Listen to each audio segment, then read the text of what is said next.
1979 সালের ইসলামী বিপ্লবের পর থেকেই যুক্তরাষ্ট্র ইরান সম্পর্ক শত্রুতা, নিষেধাজ্ঞা ও সামরিক উত্তেজনার এক দীর্ঘ ইতিহাস বহন করছে।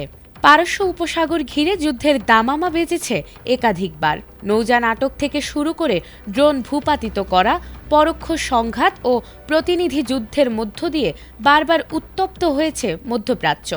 আর সম্প্রতি ইরানের সরকার বিরোধী আন্দোলনকে কেন্দ্র করে দুই দেশের মধ্যবর্তী সংঘাতের সেই পুরনো গল্পেরই যেন নতুন অধ্যায় শুরু হতে চলেছে। মধ্যপ্রাচ্যে যুক্তরাষ্ট্রের বিমানবাহী রণতরী সহ ভারী যুদ্ধজাহাজ মোতায়েনের প্রেক্ষাপটে এবারে কড়া হুঁশিয়ারি দিয়েছে ইরান। দেশটির এক জ্যেষ্ঠ কর্মকর্তা জানিয়েছেন, এখন থেকে ইরানের বিরুদ্ধে যে কোনো ধরনের হামলাকে তারা সর্বাত্মক যুদ্ধ হিসেবে বিবেচনা করবে।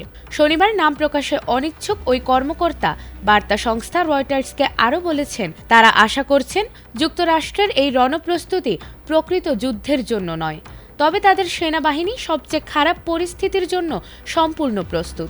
এরই পরিপ্রেক্ষিতে ইরানে এখন সর্বোচ্চ সতর্কতা জারি রয়েছে।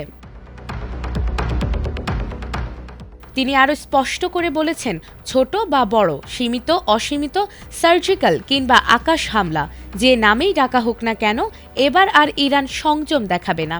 এছাড়াও তিনি আরও বলেছেন, যে কোনো হামলাকেই তারা সর্বাত্মক যুদ্ধ হিসেবে বিবেচনা করবে এবং তার জবাব হবে সবচেয়ে কঠোর। এদিকে ট্রাম্পকে সরাসরি সতর্কবার্তা দিয়েছেন ইরানের শীর্ষ সেনা কমান্ডার জেনারেল মোহাম্মদ পাকপৌর। অন্যদিকে আইআরজিসির কমান্ডার এক বিবৃতিতে বলেছেন, সংলাপের আড়ালে সামরিক আগ্রাসনের পরিকল্পনা করলে যুক্তরাষ্ট্র ও তার মিত্র ইসরায়েলকে যন্ত্রণাদায়ক ও মর্মান্তিক পরিণতি ভোগ করতে হবে। পাকপৌর স্মরণ করিয়ে দিয়েছেন, গত বছর জুনে হওয়া 12 দিনের সংঘাতের অভিজ্ঞতা ভুলে গেলে তার মূল্য চুকাতে হবে। এছাড়াও তিনি বলেছেন, তাদের আঙুল এখন ট্রিগারেই আছে, আর অতীতের যে কোনো সময়ের চেয়ে ইরান এখন অনেক বেশি প্রস্তুত। বিশ্লেষকদের মতে দুই দেশের এই পাল্টা হুঁশিয়ারি আন্তর্জাতিক রাজনীতিতে নতুন কোনো সংঘাতের আগাম আভাস দিচ্ছে। নাজমুন নাহার জান্নাত, এটিএন বাংলা।